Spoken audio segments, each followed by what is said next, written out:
म्हणजे आता टक्काच उरला नाही मुंबईत. मग असं का बोलताय की बाबा मराठीच महापौर बनणार, मराठीच महापौर, असं सगळ्यांना का म्हणावं लागतंय? मराठीचा टक्का आहे, कारण भाजपकडे असा मुंबईत चालू शकेल, पूर्ण मुंबईला हलवू शकेल असं एकही नाव किंवा नेता नाहीये. राज आणि उद्धव हे दोघच जण आहेत की जे ते वारं फिरू शकतील, पण ते अजून सभाच घेत नाहीयेत. मनसे आणि शिवसेना यांचे कार्यकर्ते मात्र एकमेकांमध्ये एकत्र येऊन खूप चांगलं काम करतात. हे अपेक्षित नव्हतं मला. ही निवडणूक खरं तर आदित्य ठाकरेंची असायला हवी. इतकी गोल्डन अपॉर्च्युनिटी आदित्य ठाकरेंसाठी दुसरी कुठलीही नव्हती आणि ती त्यांनी गमावलेली आहे. भाजपचा महापौर मुंबई महानगरपालिकेत असणारच आहे. पहिल्यांदा भाजपचा महापौर हा मुंबई महानगरपालिकेत होईल. भाजप गेली 7 वर्ष कमीत कमी या निवडणुकीसाठी मेहनत घेत आहे. ती आपण जिंकू शकत नाही म्हणून ती इथपर्यंत पुढे आणली आहे भाजप. इन्फ्रास्ट्रक्चर आणि मेट्रो, मोठे रस्ते ह्या विकासाच्या संकल्पना नाही आहेत. निवडणुका कशामुळे जिंकता येतात? लाडकी बहीणमुळे जिंकता येतात.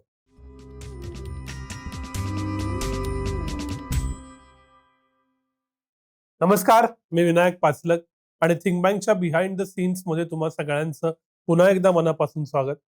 महाराष्ट्रातल्या महानगरपालिकांच्या निवडणुका अवघ्या काही दिवसांवर येऊन ठेपलेल्या आहेत. आज 8 दिवसा प्रचारही संपलेला असेल आणि या सगळ्यांचं सर्वाधिक लक्ष आहे ते मुंबई महानगरपालिकेवर. कित्येक राज्यांच्या बजेटपेक्षा जास्त बजेट असणारी आणि सर्वच पक्षांसाठी विशेषतः शिवसेना आणि भाजपसाठी प्रेस्टिजची असणारी अशी मुंबई महानगरपालिकेची निवडणूक आहे. त्यामुळे मुंबईत नक्की काय होतंय, बृहन्मुंबईत नक्की काय होतंय, काय घडेल, काय घडू शकेल हे समजून घ्यायचं आहे. त्यासाठी पुन्हा एकदा माझ्याबरोबर आहेत ज्येष्ठ राजकीय विश्लेषक आणि संपादक सचिन परब सर. तर स्वागत आहे थिंक बँक वरती पुन्हा एकदा. पहिला प्रश्न हाच, काय चालू आहे मुंबईत, काय होणार? त्या मुंबईत काय चालू आहे ते कळत नाहीये. निवडणूक उठावी लागते, म्हणजे निवडणूक चर्चेत यावी लागते. वारं फिरावं लागतं, निवडणुकीचं वारं निर्माण व्हावं लागतं. तर मुंबईत अजून ते वारं निर्माण झालेलं नाहीये. बर, प्रचार दिसतोय, प्रचार दिसत नाही अशातला भाग नाही.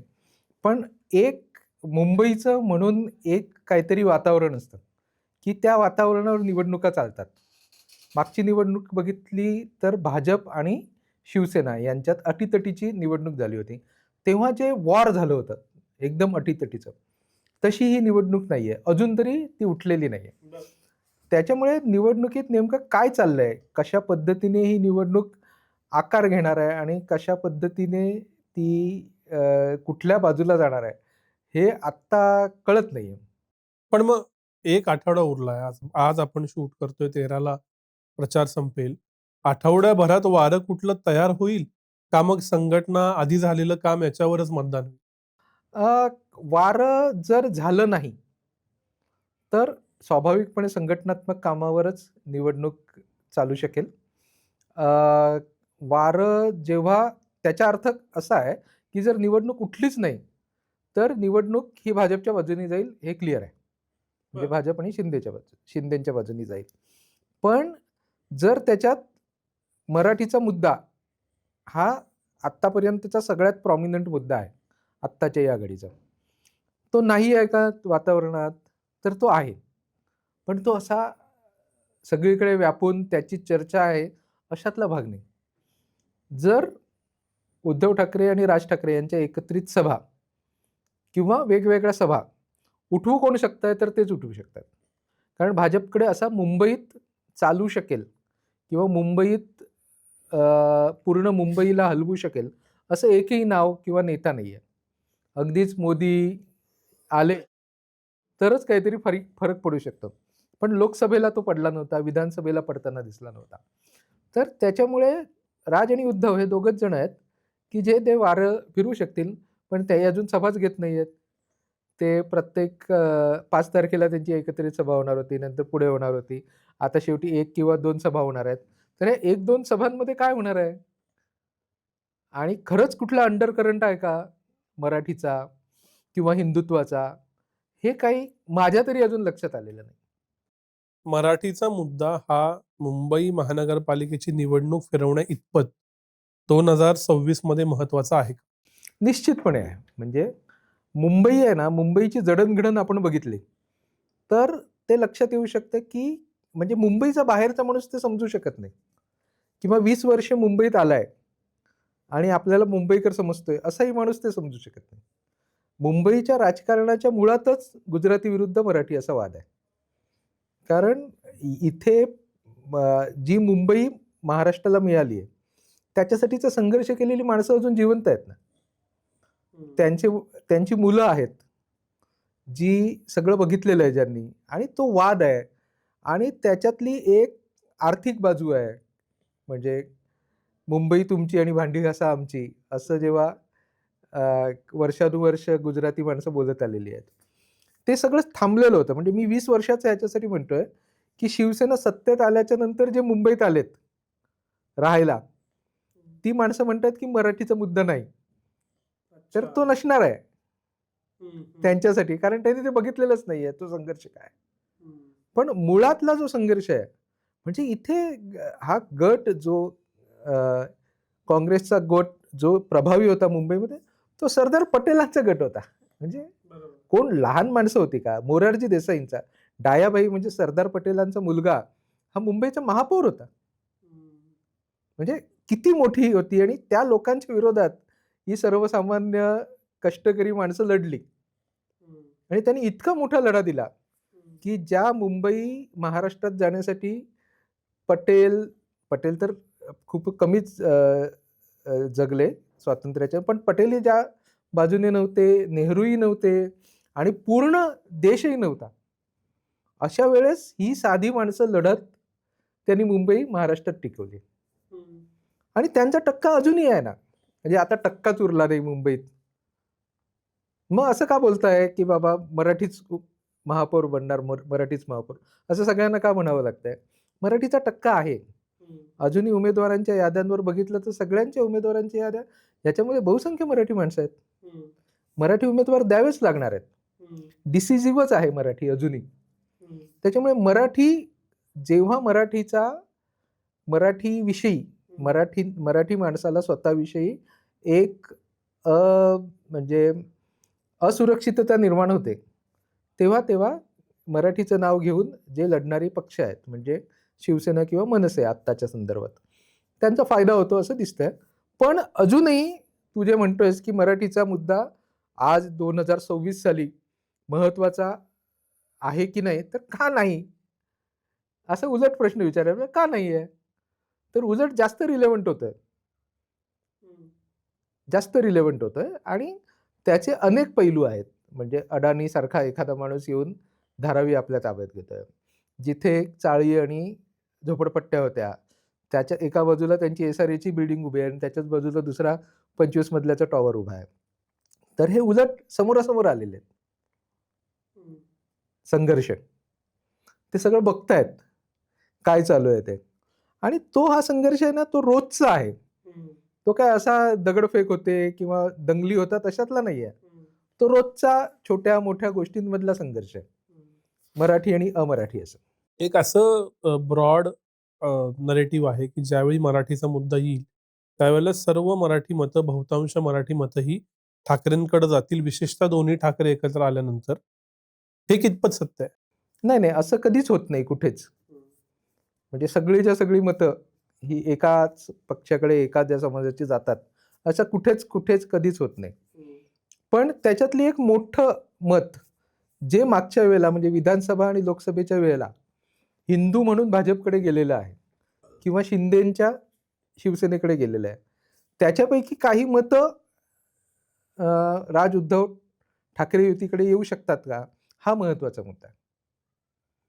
तर आता काही ह्या निवडणुकीत काही हिंदुत्व हा मुद्दा नाही आहे, म्हणजे रूढ अर्थाने जसा विधानसभेला होता किंवा लोकसभेला तो सगळ्यात जास्त होता, तसं काही हिंदुत्वाचा मुद्दा या वेळेला मुंबई शहरात रिलेव्हंट नाही आहे. अशा वेळेस जर तो शिफ्ट झाला तर तो निर्णायक ठरू शकेल. या दृष्टीने सगळे मराठी एकत्र मतदान करणार का? सगळे गुजराती पण BJPला मतदान करत नाहीत. म्हणजे मी परवाचीच गोष्ट सांगतो. मी घाटकोपरला होतो आणि आपलं ते फिरायचं गेलेलो असताना इथे तिथे, तर जे पोरं मला समजून सांगत होती की आमच्या भागात, मी सांगत होतो कसं शिवसेना येणार नाही, आणि त्याच्यावर आपल्याला असं उचकवायला आपण जसं सांगतात, तर ती समोरून सांगत होती की का इकडे शिवसेना येऊ शकते. म्हटलं इतके दिवस आलेली नाही, आता कशी येईल? तर ते सगळं झाल्याच्या नंतर त्याच्यात एक भैया होता आणि एक गुजराती होता, ती मला समजून सांगत होती शिवसेना काय येणार आहे. त्यांचा टोन म्हणजे टोन वेगळा वाटला त्या भैया मुलाचा, उत्तर भारतीय मुलाचा. म्हणून मी त्यात बोललो, "अरे तू काय मराठी आहेस का?" तर तो म्हणाला, "मी उत्तर भारतीय." दुसरा होता तो म्हणाला, "मी मराठी आहे." पण आम्ही इतके दिवस एकमेकांच्या सोबत राहिलोय आणि आम्ही लहानपणापासून आमच्या भागात शिवसेनाच बघितली. त्याच्यामुळे असंही होत नाही की सगळेच्या सगळे म्हणजे उत्तर भारतीय किंवा गुजराती, मारवाडी, दक्षिण भारतीय एका बाजूला पूर्णपणे गेलेत. असं फारच क्वचित होतं. त्याच्यामुळे सगळेच्या सगळे मराठी हे शिवसेनेला आणि मनसेला मतदान करतील अशातला भाग नाही. फार मोठ्या प्रमाणात शिंदेकडे शिवसेनेचे माजी नगरसेवक गेलेले आहेत. 120 जवळपास त्यांची संख्या आहे. कदाचित ती वाढली पण असेल. भाजपमध्ये देखील गेलेले आहेत. भाजपमध्ये मागच्या वेळेला भरपूर गेले होते 2017 साली. त्याच्यामुळे ते काही एकटे जात नाहीत ना. ते मराठी मतदार घेऊन जातात. आणि आशिष शेलार कोण आहेत? मराठीच आहेत ना. विनोद तावडे कोण आहेत? मराठीच आहेत ना. इतकी वर्ष ज्या भाजपने इतकी वर्ष मेहनत घेतलेली आहे आणि त्यांनी नवे नेते स्थानिक पातळीवर उभे केले, त्यांच्याबरोबर मराठी असणारच. त्याच्यामुळे मराठी जो बहुसंख्याक आहे असं मला आजही वाटतं. म्हणजे सगळ्यात जास्त आजही भाषिक गट मुंबईतला हा मराठीच आहे. तर तो असा एक गठ्ठा एका ठिकाणी असूच शकत नाही. यावेळेला मुंबईबद्दल सगळ्यांना कुतूहल आहे ते राज आणि उद्धव यांच्या युतीचं. तुम्ही या दोघांचंही राजकारण कित्येक दशकं बघत आलाय. काय आहे ते? चाललंय का त्यांचा करिश्मा एकत्र? 1+1 11 झालंय का? काय घडतंय? मागच्या वेळेला जेव्हा तू इंटरव्ह्यू घेतला होतास तेव्हा मी असं म्हटलं होतं की राज आणि उद्धव एकत्र येणार नाहीत. त्याच्यामुळे खरं तर या प्रश्नाचं उत्तर मी देणं योग्य नाही. म्हणजे कारण असं ते एकत्र येणार नाहीत असं ठामपणे वाटत असताना ते एकत्र आले. म्हणजे मलाच एकट्याला नाही, अनेकांना असं वाटत होतं की ते एकत्र येणार नाहीत, पण ते एकत्र आले. आणि ते एकत्र आलेत ना, तर त्यांची बॉडी लँग्वेज मला तरी फार एकमेकांच्या सोबत असल्यासारखी वाटते. अनेक जण असं म्हणतायत की राज हे खरंच उद्धव यांच्या सोबत आहेत की नाही. मला तर असं वाटतं हे निर्णय बघताना की अनेक निर्णय तर राजच घेत आहेत, बहुसंख्य निर्णय, विशेषतः स्ट्रॅटेजीच्या संदर्भातले. इव्हेंट वगैरे तर राज ठाकरेच सिंगल हँडेडली घेताना दिसत आहेत. पण मीडियाचं काम वगैरे हे सगळं राज ठाकरेच करताना दिसत आहेत. पण स्ट्रॅटेजी वाईज देखील राज ठाकरे हे जास्त प्रभावी आहेत उद्धव ठाकरेंपेक्षा असं दिसतंय. संघटनेच्या पातळीवर ज्या काही गोष्टी घडतायत त्याच्यात निश्चितपणे उद्धव ठाकरे यांचाच उमेदवार निवडीमध्ये असू देत, जागा वाटपामध्ये असू देत, हे सगळे निर्णयांमध्ये उद्धव ठाकरे हेच प्रभावी असणार होते. कारण ते संख्येनेही जास्त आहेत आणि त्यांचा ग्राउंडवरचं कामही किंवा पकडी जास्त आहे. त्याच्यामुळे तो प्रभाव. पण स्ट्रॅटेजी वाईज ते राज ठाकरे हे एकूण त्यांची जी स्ट्रॅटेजी दिसते त्याच्यानुसार ते प्रभावी असलेले दिसत आहेत. हे दोघं जण एकत्र आलेत, ते 1+1 हे किती होईल ह्याच्यावरच सगळा प्रश्न आहे. 1+1 2 ह्याच्या पुढे जाईल एवढं नक्की. 1+ मला असं वाटतं की 1+3 किंवा 3.5, 1+1 म्हणजे किती, 3 किंवा 3.5 इथपर्यंतही एवढी जाऊ शकते. पण जर ती 5 पर्यंत गेली तर सत्ता त्यांच्याकडे येऊ शकते. पण ते 1+1 3 3.5 पर्यंत राहतील. जर ते 5 पर्यंत गेले तर इतर अनेक फॅक्टर त्याच्यात सामील आहेत असं आपल्याला म्हणावं लागेल. ते भाजपमधलं अंतर्गत भांडणं असू शकतात, वरच्या स्तरावरची, म्हणजे फारच वरच्या स्तरावरची, दिल्ली, मुंबई किंवा मुंबईतले आपापसातली, किंवा शिंदे आणि फडणवीस यांच्यातलं काही भांडण असू शकतं का. तर हे जर 5 पर्यंत गेलं, म्हणजे जर सत्तेच्या जवळ राज आणि उद्धव यांची युती पोचली तर 1+1 हे फार फार तर 3.5 पर्यंत राज आणि उद्धव घेऊन जाऊ शकतात. त्याच्या वर जर गेलं तर ती आणखी फॅक्टर आहेत. युती मुळात हे पण कशा पद्धतीने घडलं असेल याचा आपल्याला विचार करावा लागतो. कुठले कुठले राजकीय फॅक्टर आपल्या नजरेच्या टप्प्यात नसलेले देखील तिथे काम केलेले असतील तेव्हा हे घडलेलं असेल. आणि जर ते तसं घडलंय ह्याचा अर्थ तेच फॅक्टर इथे देखील उपयोगी पडू शकतात. खूप काही गोष्टी याच्या मागे असू शकतात. थेट मुद्द्यावर येतो. मुंबई महानगरपालिकेवर भाजपचा महापौर बसला तर देवेंद्र फडणवीस यांचं वजन दिल्लीत वाढणार का? भाजपचा महापौर मुंबई महानगरपालिकेत असणारच आहे. म्हणजे माझं जे आत्तापर्यंतचं आकलन आहे, तर मला असं वाटतं की पहिल्यांदा भाजपचा महापौर हा मुंबई महानगरपालिकेत होईल. तर देवेंद्र फडणवीसांचं वजन वाढेल का? तर निश्चितपणे वाढेल. पण त्याचं श्रेय फक्त देवेंद्र फडणवीसांना मिळेल का? तर देवेंद्र फडणवीसांपेक्षाही इतर जी मंडळी आहेत, म्हणजे कोण निवडणूक लढवत आहे आत्ता? तर ते निवडणूक लढवत आहे साटम, अमित साटम जे अध्यक्ष आहेत शहराचे, किंवा आशिष शेलार जे खऱ्या अर्थाने यंत्रणा हलवत आहेत. त्यांनाही त्याचं श्रेय द्यावं लागेल. पण शिंदेच्या सीट कमी होत आहेत की जास्त होत आहेत? हा इथे महत्वाचा प्रश्न आहे. म्हणजे शिंदे कितपर्यंत जातील? शिंदे 40च्या पार जातील का? आत्तापर्यंत त्यांचं स्ट्राईक रेट 50च्या वर आहे कायम. तर ते 40च्या वर जातील का? की 30च्या आतमध्ये अडकतील? राज आणि उद्धव हे जर प्रभावी ठरले तर त्याचं डायरेक्ट नुकसान कोणाला होणार आहे? तर शिंदेंना होणार आहे. कारण खरी शिवसेना कोणाची? हा जेव्हा प्रश्न निर्माण होतो तेव्हा राज आणि उद्धव उभे राहून सांगतायत की आमची शिवसेना. शिवसेना ही ठाकरेंची आहे. आणि त्याच तुलनेत शिंदे म्हणतायत ही माझी शिवसेना आहे. आम्ही सांगतोय ते बाळासाहेबांचा विचार आहे. तर हा प्रभावी नाही ना होऊ शकत. तर शिंदेकडे इतर अस्त्र खूप आहेत.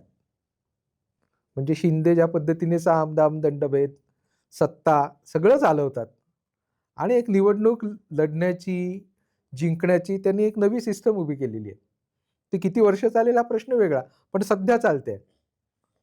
तर याच्यामध्ये राज उद्धव यांचा एकत्रित आम्ही खरे शिवसेना आहोत असं सांगणं आणि त्याच्या वेळेला शिंदे असं सांगणं, तर त्यांचा प्रभाव नाही ना पडत. आणि ते राज ठाकरेंवर टीका नाही ना करत आहेत अजून. ते अजून राज ठाकरेंवर टीका करत नाही आहेत. मग कोण जिंकून येणार आहे? म्हणजे या लढतीमध्ये तुम्ही फक्त उद्धव ठाकरेंना टीका करून कसं चालणार आहे? राज ठाकरे देखील प्रभाव पडतोय.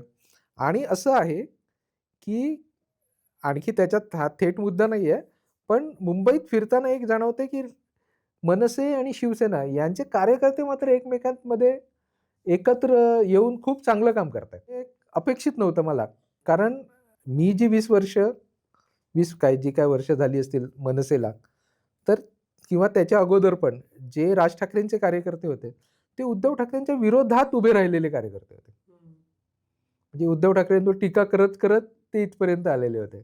आमची स्वतःची आयडेंटिटी काय ते उद्धव ठाकरेंच्या विरोधात उभी केलेली होती. ती शिवसेनेच्या बरोबर येतील का? तर ते एकमेकात जेल होतील का? तर ते होताना दिसतायत. म्हणजे आश्चर्याची गोष्ट वाटली मला. पण इथं ज्यांना हे मान्य नाही, असे मनसेचे कित्येक कार्यकर्ते, नेते हे पक्ष सोडताना दिसतायत, भाजपत जाताना दिसतायत. ती संख्या फार मोठी नाहीये. म्हणजे आता मुळात शिवसेनेतली लोक प्रभावी असलेली लोक नाही आहेत ती. म्हणजे मूळ शिवसेना जेव्हा राज ठाकरे शिवसेनेत येण्याच्या अगोदर जे मूळ शिवसेनेत होते, तर आता जी 2-4 नावं आली, त्याच्यामध्ये संतोष धुरींचं एक नाव आहे. संतोष धुरी गेलेत म्हणजे काही दिवसांनी संदीप देशपांडे जातील असं त्याच्यावरचा विचार केला जातोय. राजा चौगुले आहेत. ते फार वर्षांपासून शिवसेनेत आहेत. पण ते अनेकदा या पक्षातून त्या पक्षात, त्या पक्षातून या पक्षात गेलेले आहेत. त्याच्यामुळे त्यांचा तसा काही प्रभाव नाही आहे. संदीप देशपांडे ना तिकीट न मिळता संदीप देशपांडेंपेक्षा जुन्या असलेल्या किल्लेदारांना तिकीट मिळालं. संदीप देशपांडे स्पर्धेतही नव्हते, पण त्या सगळ्या प्रक्रियेमध्ये पण संदीप देशपांडे नव्हते.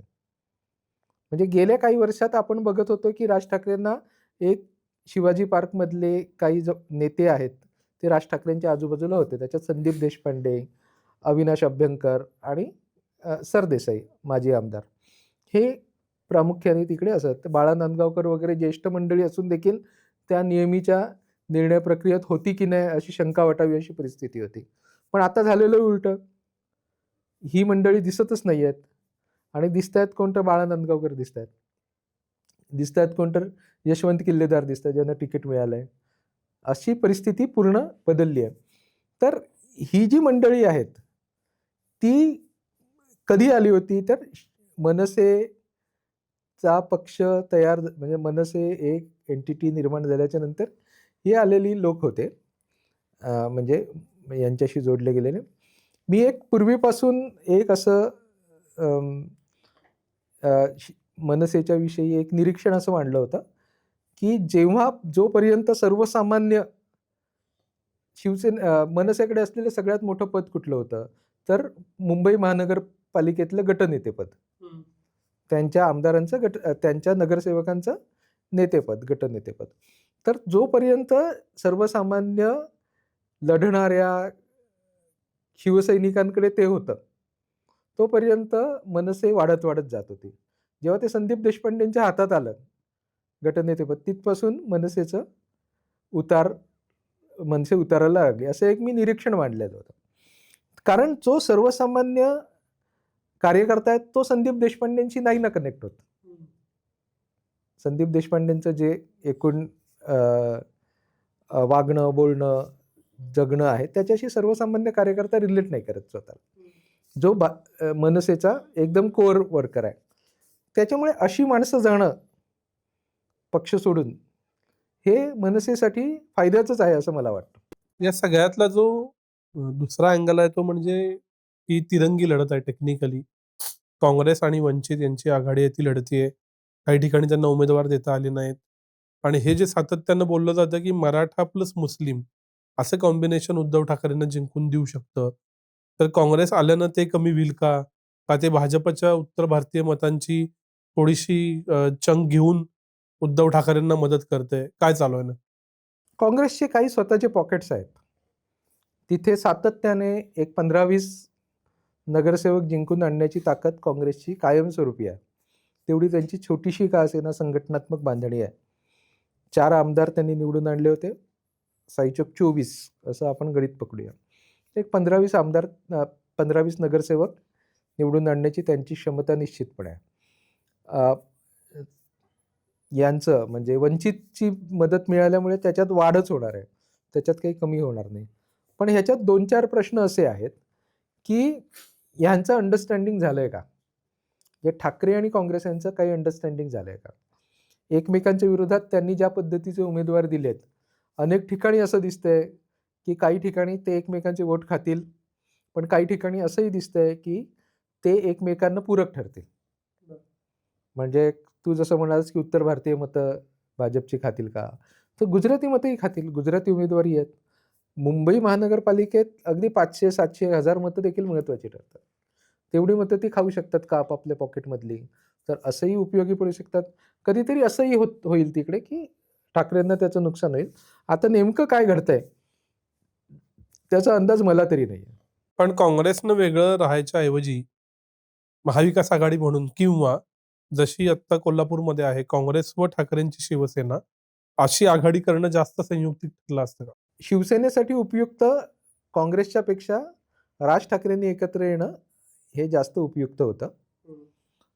त्याच्यामुळे त्यांनी राज ठाकरेंच्या बाजूने कौल दिलेलं दिसतं. पण राज ठाकरे आणि उद्धव ठाकरे यांच्याबरोबर काँग्रेसने जायला हवं होतं का? तर गेली असते तर सगळ्यांचाच फायदा झाला असता. म्हणजे या तिघांचा फायदा झाला असता. त्याच्याबरोबर वंचित आली असती तर आणखी फायदा झाला असता. म्हणजे मोठी ताकद निर्माण झाली असती. पण तसं काही झालेलं नाही. नेमकं काय झालं? मुंबईतले लोक तर म्हणत होते, मुंबईतले अनेक लोक जे ग्राउंडचे कार्यकर्ते आहेत ते म्हणत होते की काँग्रेसचे की आम्हाला उद्धव ठाकरेंच्या बरोबर जायचं आहे, राज ठाकरेंच्या बरोबर जायचं आहे. पण प्रत्यक्षात तसं काही होताना दिसलं नाही. जे काही आहे ते राज्य स्तरावर न होता दिल्लीच्या पातळीवरच काही गोष्टी घडल्यात असं वाटतंय की ज्याच्यामुळे मुंबईत ही युती होऊ शकली नाही. अजून एक जो चर्चेचा मुद्दा आहे ते म्हणजे पुढच्या पिढ्या किंवा नवं नेतृत्व. त्यातलं एक नाव येतं आदित्य ठाकरेंचं. त्यांनी काही प्रेझेंटेशन केली, पण त्याची पण पुन्हा ट्रेंड किंवा हवा दिसत नाहीये. तर आदित्य ठाकरे आणि ओव्हरऑल मुंबईतलं नवं नेतृत्व त्याच्याबद्दल तुम्हाला काय वाटतं? ही निवडणूक खरं तर आदित्य ठाकरेंची असायला हवी होती. असंच कधीतरी उद्धव ठाकरेंनी मुंबई महानगरपालिका आपल्या हातात घेतली होती आणि त्याच्यात त्यांनी सातत्याने यश मिळवून दाखवलं. म्हणजे बाळासाहेब असतानाच पूर्ण मुंबई महानगरपालिका ही आपल्या ताब्यात घेतली. शिवसेना स्वतंत्र उभी केली. मुंबईतले विभाग प्रमुख स्वतंत्र उभे केले. प्रत्येक उमेदवार स्वतः निवडले आणि त्याच्यातून त्यांची एक संघटनात्मक बांधणी निर्माण केली. त्यांचा स्वतःचा एक मानणारा मोठा वर्ग हा मुंबईमध्ये त्यांनी उभा केला. म्हणजे साधारणतः 2003 साली ते कार्याध्यक्ष बनले आणि 2004 सालच्या आमदारकीच्या निवडणुकींची तिकीटं त्यांनी वाटली. तर शिंदेपासून, एकनाथ शिंदेपासून जे सगळे आत्ताचे महत्त्वाचे नेते आहेत, जे उद्धव ठाकरेंच्या विरोधात गेले, ते सगळे उद्धव ठाकरेंनी आणलेले आहेत. उद्धव ठाकरेंनी त्यांना पहिल्यांदा तिकीटं दिली. तर ही जी बांधणी ज्या पद्धतीने उद्धव ठाकरेंनी केली, ही निवडणूक ही तसं आदित्य ठाकरेंनी करण्याची होती. आदित्य ठाकरेंनी ही निवडणूक आपल्या हातात घ्यायला हवी होती. गावोगाव पोचायला पाहिजे होतं, वॉर्डमध्ये पोचायला पाहिजे होतं. स्वतःचं स्वतंत्र नवं नेतृत्व उभं करायला होतं. कारण तशी पोकळी पण तयार झालेली होती. सगळे वरचे निघून गेलेले होते. इतकी गोल्डन अपॉर्च्युनिटी आदित्य ठाकरेंसाठी दुसरी कुठलीही नव्हती आणि ती त्यांनी गमावलेली आहे. म्हणजे वाईट याचं आहे त्यांच्या दृष्टीने की त्यांनी ती गमावलेली आहे. त्यांना फार मोठी संधी होती. स्वतःचं नेतृत्व, स्वतःची शिवसेना आणि स्वतःचा त्यांचा एक विचार आहे, जो आपल्याला सगळ्या त्यांच्या भाषणांमधून, प्रेझेंटेशनमधून दिसतो. मराठी माणसाच्या विकासाच्या दृष्टीने ते अनेक गोष्टी करतात. सरकार चालवणं, गव्हर्नन्स जो भागच नव्हता कधी शिवसेनेकडे, त्याच्याविषयी बोलतात. पर्यावरणाविषयी बोलतात, नगर विकासाच्या विषयी बोलतात. ही सगळ्या गोष्टी घेऊन त्यांनी एक मराठी माणसाचं नवं नेतृत्व उभं करायला होतं ना. कोणी त्यांना अडवलेलं होतं. आणि जर त्याने ते तसं केलं असतं तर आज आत्ता जिथे शिवसेना आहे त्याच्यापेक्षा फार वर असली असती. ते घराच्या बाहेर पडायला फार उत्सुक दिसले नाहीत. हे आज जर शिवसेनेचं काही अपयश या निवडणुकीत दिसेल असं मला वाटतं आहे. म्हणजे त्यांचा काही महापौर होत नाही, तर त्याच्यातलं एक महत्त्वाचं कारण आदित्य ठाकरे हे असेल. त्यांनी खूप मेहनत करायला हवी होती, तेवढी त्यांनी मेहनत केलेली दिसत नाही. तुम्ही पिढ्यांचा उल्लेख केलात मगाशी. जसं मराठी गुजराती हा संघर्ष बघितलेली पिढी आहे, तसं बदललेल्या डेमोग्राफिकनुसार गेल्या 20 वर्षाची मुंबई बघितलेली आणि मग आत्ता जे काही चालू आहे तेच बघणारी पण सुद्धा पिढी आहे. मग या पिढीला मेट्रो सारखा प्रोजेक्ट असेल, या पिढीला अटल सेतू असेल, कोस्टल रोड असेल, जो कुणाचा याच्यावरनं चर्चा चालू आहे, हे महत्त्वाचं वाटून इन्फ्रा आणि विकास या मुद्द्यांवर मुंबईची निवडणूक येईल का? अजून तरी आलेली दिसत नाही आणि याच्या पुढेही येईल असं दिसत नाही. म्हणजे कुठल्या मुद्द्यांवर येऊ शकते तर 2च मुद्द्यांवर येऊ शकते. एक तर मराठीच्या मुद्द्यावर येऊ शकते, दुसरं हिंदुत्वाच्या मुद्द्यावर येऊ शकते. या 2च मुद्द्यावर ही निवडणूक चालू शकते. इन्फ्रा हा काही निवडणुकीचा मुद्दा होण्याइतकी प्रगल्भ लोकशाही मुंबईत मला तरी कधी दिसली नाही आणि मुंबईच्या बाहेर असण्याची काही शक्यताच नाही. म्हणजे आम्ही मेट्रो आणली आहे म्हणून आम्हाला मतदान करा असं नाही होत. म्हणजे आणि मेट्रो आणि विकासाचाच संबंध असला असता तर कोलकात्यामध्ये सगळ्यात अगोदर मेट्रो आली. मग सगळ्यात विकसित शहर हे कोलकाता असायला पाहिजे होतं. ज्यांनी दिल्लीमध्ये मेट्रो आणली त्या शीला दीक्षितांना सगळ्यात अगोदर मेट्रो धावल्याच्या नंतर घरी जावं लागलं. हे बघितलेलं आहे ना. त्याच्यामुळे इन्फ्रास्ट्रक्चर आणि मेट्रो किंवा काहीतरी मोठे रस्ते ह्या विकासाच्या संकल्पना नाही आहेत. निवडणुका कशामुळे जिंकता येतात? लाडकी बहीणमुळे जिंकता येतात. निवडणुका कशामुळे जिंकता येतात? किसान सन्मान निधीमुळे जिंकता येतात. हे नवीन जे गणित आहे सगळं बदललेलं, हे आपण समजून घ्यायला पाहिजे. ह्या गोष्टींचा काही निवडणूक जिंकण्यामध्ये काही संबंध असत नाही. ते सगळ्या पक्षांसाठी इन्फ्रास्ट्रक्चर हे दूध देणारी गाय आहे आणि सोन्याची अंडी देणारी कोंबडी आहे. हे इतक्या प्रॅक्टिकली याच्याकडे बघायला पाहिजे. त्याच्यात काही वाहवत जाण्यात काही अर्थ नाही की विकास आणला आणि लोकही एवढे मूर्ख नाहीत की त्या विकासाच्या मागे लागतात. लोकांना माहिती आहे किती पर्सेंटमध्ये ही लोक कशासाठी नेमका विकास करतायत आणि नको असलेले रस्ते का बनवतायत हे लोकांना माहीत असतं. तुम्ही असं म्हणताय की मुंबईत विकासाचा मुद्दा सेंटरला येणार नाही. भाजपकडे मुंबईवर प्रभाव पाडेल असं नेतृत्व नाही. उद्धव ठाकरे व राज ठाकरे मिळून 1+1 3.5 तरी होतंय. इतके सगळे मुद्दे भाजपच्या उलटे असताना असं काय लॉजिक आहे की भाजपचा महापौर बसतो? नाही, हे तिन्हीच्या तिन्ही मुद्दे भाजपच्या बाजूनी आहेत. म्हणजे असं काय म्हणतोयस तू, की 3.5 पर्यंत जाणं ही मर्यादा आहे ना?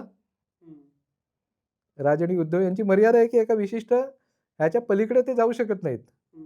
म्हणजे 1+11 तर नाहीच होत आहे. 5 तरी व्हायला पाहिजे होते. ते होत नाहीयेत म्हणून भाजपचं सरकार येणार आहे. भाजप गेली 7 वर्ष कमीत कमी या निवडणुकीसाठी मेहनत घेत आहे. ही निवडणूक कधी व्हायला पाहिजे होती? 5 किती वर्षांपूर्वी व्हायला हवी होती? 22 साली 3 वर्ष 4 वर्ष 4 वर्षांपूर्वी व्हायला पाहिजे होती. ती आपण जिंकू शकत नाही म्हणून ती इथपर्यंत पुढे आणली आहे भाजपने. साम, दाम, दंडभेद जे काय असेल त्याच्यानं. आणखीन पण पुढे न्यायची तयारी होती, पण ते कोर्टाने सांगितलं म्हणून इथपर्यंत त्यांनी थांबवलं. नंतर मुंबईत करायचं नाही म्हणून महाराष्ट्रात कुठेच केलेली नाही निवडणूक महानगरपालिकांची. तर इतकी आणि प्रत्येक वॉर्ड वर त्यांनी मेहनत घेतली आहे ना. आणि ती सिस्टमॅटिकली त्यांनी मेहनत घेऊन सगळ्या गोष्टी उभ्या केलेल्या आहेत. आणि त्या उभ्या केलेल्या गोष्टींमुळे ते निवडून येणार आहेत. 2014च्या नंतर त्यांनी जो पॅटर्न उभा केलेला आहे निवडणूक जिंकण्याचा, आणि त्याच्यात आता शिंदेची भर पडली आहे. त्यांनी त्यांचा नवा पॅटर्न निर्माण केला. त्याच्यामुळे ते जिंकणार आहेत. अजून एक बातमी खरं तर साधी आहे, पण किरीट सोमय्या की ज्यांना तिकीट द्यायचं नाही या मुद्द्यावरून खूप ताणाताणी कधी काळी शिवसेना भाजपत झाली.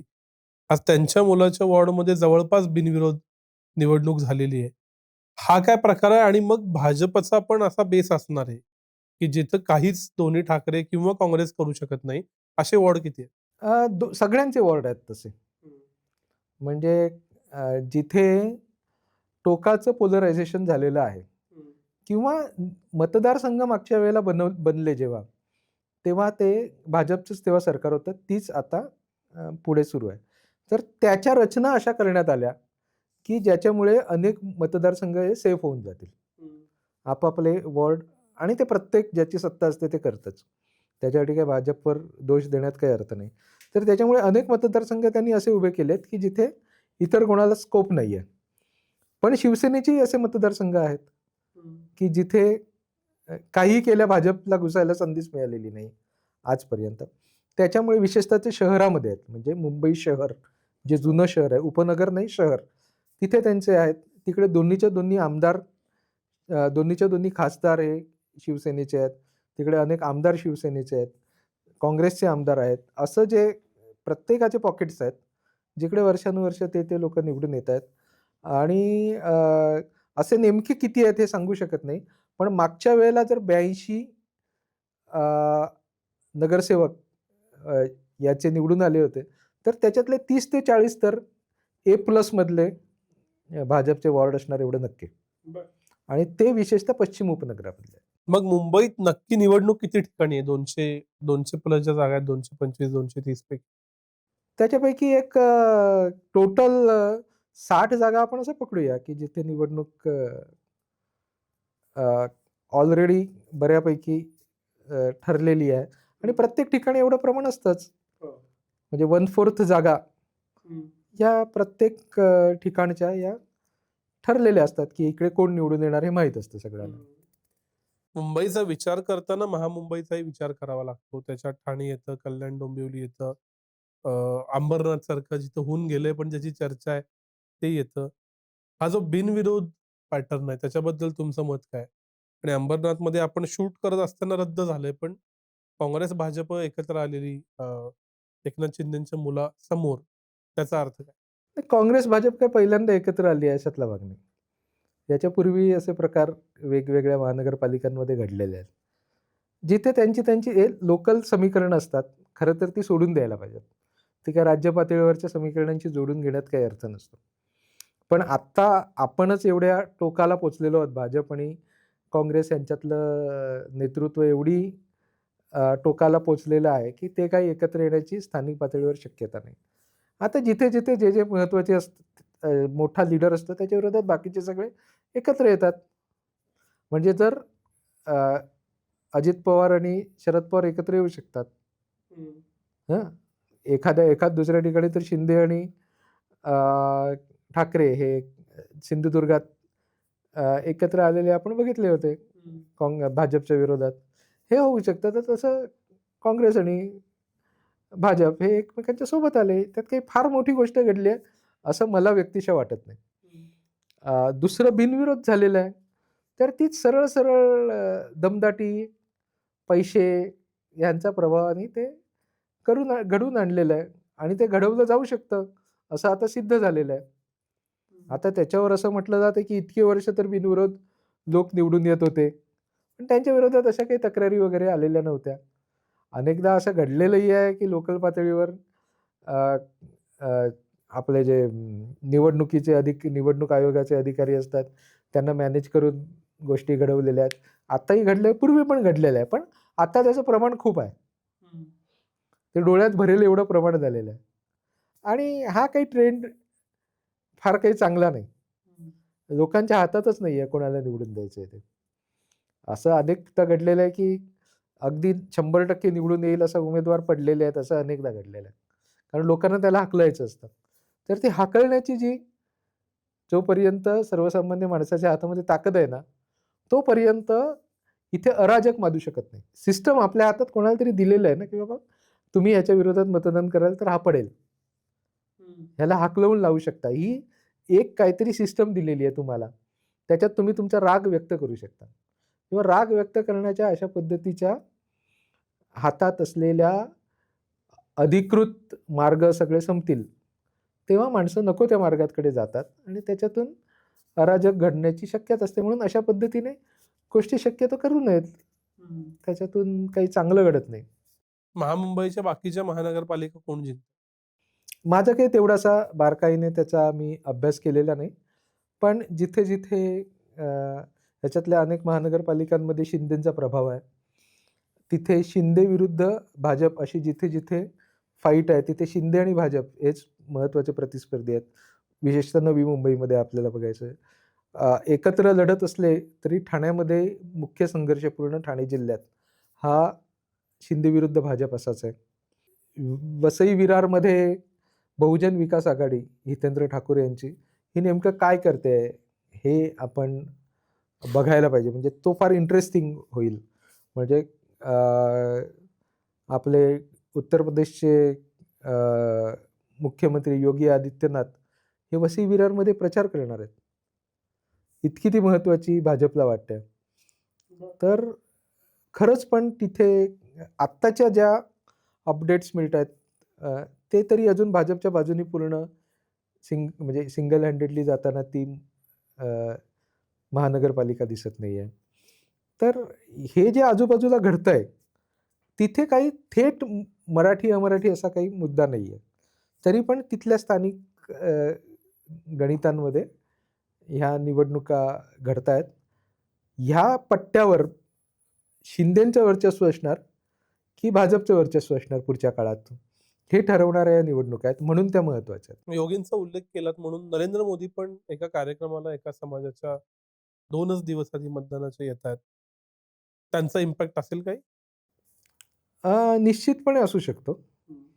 पण मागच्या वेळेला ते लोकसभेला जिथे आले होते, ज्या मतदारसंघात आणि त्यांनी रोड शो केला होता, तिकडे मराठी-अमराठी असा मुद्दा ईशान्य मुंबईत शिवसेनेने फार लावून धरलेला होता त्या काळात. आणि तेव्हाच मोदी येऊन गेले. त्याचा उलट म्हणजे त्याचा वाईट परिणाम भाजपला भोगावा लागला आणि ती सीट भाजपची गेली. कारण मोदी आल्यामुळे ते मराठी-अमराठी हे वितुष्ट जास्त झालं. वितुष्ट म्हणण्यापेक्षा जो काही पोलरायझेशन म्हणूयात ते जास्त झालं. तर हे सगळे वेगवेगळे फॅक्टर आहेत.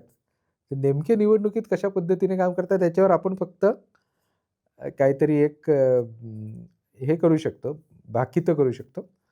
पण ते प्रत्येक निवडणुकीत आणि प्रत्येक प्रभागात, प्रत्येक वॉर्डमध्ये वेगवेगळ्या पद्धतीने कामं करतात अनेक मुद्दे. ते आपण समजून घ्यायला पाहिजेत आणि हे स्थानिक निवडणूक आहेत. जरी आता आपण त्याला खूप असं अनेक पक्षांच्या दृष्टीने त्याला फार अस्तित्वाची लढाई आहे. कारण ती ठाकरेंसाठी अस्तित्वाची लढाई आहे, राजसाठी, उद्धवसाठी दोघांसाठी अस्तित्वाची लढाई आहे. ती भाजपसाठीही महत्त्वाची आहे. कारण भाजपचं पुढचं महाराष्ट्राचं पूर्ण रणनीती ही या निवडणुकीवर ठरणार आहे. त्याच्यात उद्धव आणि राजेंचं काय होतं. शिंदेसाठी अत्यंत महत्त्वाची आहे. कारण जर ठाकरे इथे हरले, तरी देखील त्यांना नुकसान आहे. कारण त्यांचं महत्त्व पूर्वी इतकं राहणार नाही. कारण ठाकरे आहेत म्हणून शिंदेचं महत्त्व आहे. ते ठाकरे जरी जिंकले, तर त्यांचं महत्त्व खूपच वाढणार आहे. किंवा कदाचित ते ठाकरेंच्या विरोधात फार मोठं यश मिळवू शकले नाहीत म्हणून ते थोडे मागेही पडू शकतात. त्याच्यामुळे प्रत्येकासाठी ती फार महत्त्वाची आहे. पण ती शेवटी आहे तर स्थानिकच निवडणूक ना. वॉर्ड पातळीवरचे अनेक असे मुद्दे असू शकतात जे आपल्याला आता माहिती नाहीयेत. अनेक अशा गोष्टी आहेत की अनेक ठिकाणी मोठ्या प्रमाणात स्थानिक जे अगोदरचे नगरसेवक होते त्यांना बसवण्यात आलं आहे. विशेषतः भाजपमध्ये. तर त्याचा काय परिणाम होतोय ते बघायला लागेल. नवं नेतृत्व उभं राहतंय की अगोदरच्यांची नाराजी भोवते. नेमके कशा पद्धतीने मराठी वोटर हा वेगवेगळ्या स्तरातला हा कशा पद्धतीने व्यक्त होतोय ते आपल्याला बघावं लागेल. पण असंही होऊ शकतं की एखाद्या मतदारसंघामध्ये मुस्लिम वोटर हा ठाकरेंच्या बाजूने आहे. दुसऱ्या मतदारसंघामध्ये तो समाजवादी पार्टीच्या बरोबर आहे. तिसऱ्या मतदारसंघात तो काँग्रेसच्या बरोबर आहे. आणि एखादा असाही मतदारसंघ असू शकतो की जिकडे तो भाजप आणि शिंदेच्या बरोबर आहे. कुठेतरी तो नवाब मलिक म्हणजे अजित पवार यांच्या बरोबर असणार आहे. त्याच्यामुळे असं काही हा वोटर यांच्याबरोबर असं काही या निवडणुकांमध्ये चालत नाही. स्थानिक वॉर्डवर खूप महत्त्वाचे मुद्दे असतात. स्थानिक म्हणजे कसं असतं की एक तो वॉर्ड हा एक छोट्या 10 कसब्यांचा पडलेला असतो, वस्त्यांचा बनलेला असतो. तर माझ्या वस्तीतला उमेदवार आला म्हणून सर्व पार्टीचे लोक त्याला मतदान करतात. माझ्या जातीचा उमेदवार आला म्हणून सगळे लोक एका पद्धतीने वोटिंग करतात. तर त्याच्यामुळे कुठला फॅक्टर कुठे काम करेल आणि कशा पद्धतीने हे होईल, हे आत्ता आपल्याला इथे सांगणं फारच कठीण आहे. शेवटच्या प्रश्नाआधीचा प्रश्न. तुम्ही म्हणताय की मुंबईत भाजपचा महापौर होईल. जेव्हापासून मला कळायला लागलं तेव्हापासून शिवसेनेचा महापौर आहे. भाजपचा महापौर मुंबईत आल्यामुळं मुंबईत आणि राज्यात नक्की काय बदलेल? काय बदलेल म्हणजे काय म्हणजे आता काही गेली 2.5 वर्ष तर काही बदललं नाही. भाजपची सत्ता असल्यामुळे. त्याच्यामुळे आता याच्यामुळे काही बदलेल अशातला काही भाग नाही. दिल्लीत कोणाचं वजन वाढेल, तू जसं मगाशी प्रश्न विचारलास की देवेंद्र फडणवीसांचं वजन वाढेल का? शिंदेचं काय राजकारण होईल? एवढ्यापुरतंच ते आणि त्याचा एक सीमित अर्थ आहे. पण त्याचा दुष्परिणाम जो सर्वात जास्त होणार आहे, तो ठाकरेंच्या ब्रँडवर होईल. म्हणजे त्याचा जर प्रभाव कोणावर झाला, परिणाम कोणावर झाला, तर तो ठाकरे ब्रँडवर होईल असं वाटतं आहे, की सगळेजण एकत्र येऊन देखील राज आणि उद्धव एकत्र येऊन देखील स्वतःचा पराभव रोखू शकले नाहीत. असं असा त्याच्यावरचा परिणाम नक्की होऊ शकतो. पण जर ते 60-70 पर्यंत जरी पोहोचले, तर ते आपलं अस्तित्व मुंबईमध्ये ठामपणे उभं करू शकतात पुढच्या काळात असं दिसतंय. शेवटचा प्रश्न. आखाड्यांचा तुम्ही उल्लेख केलात म्हणून. आजचा तुमचा ओपिनियन पोल काय आहे? आज मुंबईमध्ये, बृहन्मुंबई महानगरपालिकेत कोणाला किती जागा मिळतात? मला साधारणतः भाजपला मागच्या वेळेस 82 जागा होत्या, त्या 90च्या आसपास जाताना दिसतायत. कारण आत्ता त्यांच्याकडे जवळपास त्या 82च्या 82 त्यांच्याकडे आहेत. त्याच्यातल्या काही कमी होतील, काही वाढतील. शिंदे सोबत असल्यामुळेही वाढतील. मला राज आणि उद्धव ठाकरे मिळून 60च्या आसपास जाताना दिसतायत. कारण कसं आहे, की जर राज आणि उद्धव यांच्या जागा वाढल्या, तर शिंदेच्या कमी होणार आहेत. आणि शिंदेच्या वाढल्या तर राज आणि उद्धव यांच्या कमी होणार. साधारणतः 80 ठिकाणी ते एकमेकांच्या 80-90 ठिकाणी ते एकमेकांच्या विरोधात लढत आहेत. त्याच्यामुळे जर आपण 60-70 जागा मी यांना देतोय, ठाकरेंना देतोय, तर 30-35 जागा या शिंदेंना द्याव्या लागतील. त्याच्यानंतर काँग्रेसच्या 10-1 जागा, एक 3-4 जागा शरद पवार, एखाद दुसरी जागा शरद पवारांची, 2-4 जागा अजित पवारांच्या, एखादी वंचितला कुठेतरी निघाली तर निघाली. याच्या पलीकडे काही फार बंडखोर यावेळेला उभे राहिलेले दिसत नाहीयेत मोठ्या संख्येने. उमेदवारांची संख्या खूप कमी आहे. दरवेळेला खूप अपक्ष उभे राहिलेले असतात आणि ते एकमेकांची अनेक लोकांची वोट कापतात हे आणि कशामुळं? अ, नेमकं एकतर उमेदवार घोषित करायला खूप वेळ लावला. अ, मतदार संघ कोणाकोणाला सुटणार आहेत हे कळायलाही उशीर लागला. त्याच्यामुळे इतका वेळच नाही मिळाला, की म्हणजे संभाव्य उमेदवारांना गाफील ठेवण्यात पक्षश्रेष्ठी यशस्वी ठरले. हेच त्याच्यातलं कारण दिसतंय. पण जर उमेदवार गुजराती असेल तर 2-3 गुजराती उमेदवार करा उभे. उत्तर भारतीय असेल तर 2-3 उत्तर भारतीय उमेदवार उभे करा. मराठी असेल तर 2-3 मराठी उमेदवार उभे करा. असं जे दरवेळेला चालतं. तर ते काही फार झालेलं दिसत नाही. बंडखोर मोठ्या संख्येने नाही आहेत. पण त्या बंडखोरांना रसद मात्र पुरवली जाते. जिथे-जिथे थोडेफार जे लढतीत आहेत ना, त्यांना रसद पुरवताना दिसते. अगदी स्पष्टच दिसतंय. आणि ते इंटरनल पण आहे. म्हणजे भाजप शिंदेच्या विरोधातल्या उमेदवाराला रसद पुरवते. शिंदे भाजपच्या विरोधातल्या उमेदवारांना रसद पुरवते. असं दिसतंय. तर त्याच्यामुळे पण ते जास्त निवडून येण्याची काही शक्यता नाही. दरवेळेला असे 10-12 अपक्ष निवडून येतात. तसं काही यावेळेला होईल असं दिसत नाही. हे साधारणतः असं मोठं-मोठं चित्र बनेल असं दिसतंय. ह्याच्यात शिंदेच्या जागा जर खूप कमी झाल्या, तर फक्त धक्का बसू शकतो महायुतीला. म्हणजे भाजपचा महापौर होणार का नाही, हे शेवटी ते शिंदेच ठरवणार. हां, निश्चितपणे. कारण एवढं सगळं करून म्हणजे एवढी मेहनत, ह्याच्यातली 25% मेहनत जरी शिवसेना आणि म्हणजे उद्धव आणि राजनी यांनी केली असती, तर त्यांचा नक्की महापौर बसला असता. इतकी मेहनत अ, भाजपने केलेली आहे. पण एवढी मेहनत करून देखील भाजपच्या हातात सिंगल हँडेड सत्ता ही येताना काही मला तरी दिसत नाहीये. अगदीच काही गणितं आपल्या दृष्टिक्षेपाच्या बाहेर असलेली काही गणितं चालत असतील तर माहीत नाही. पण सध्या तरी 90च्या गणितातच आहे. 90 ते 95 असं मला दिसतंय.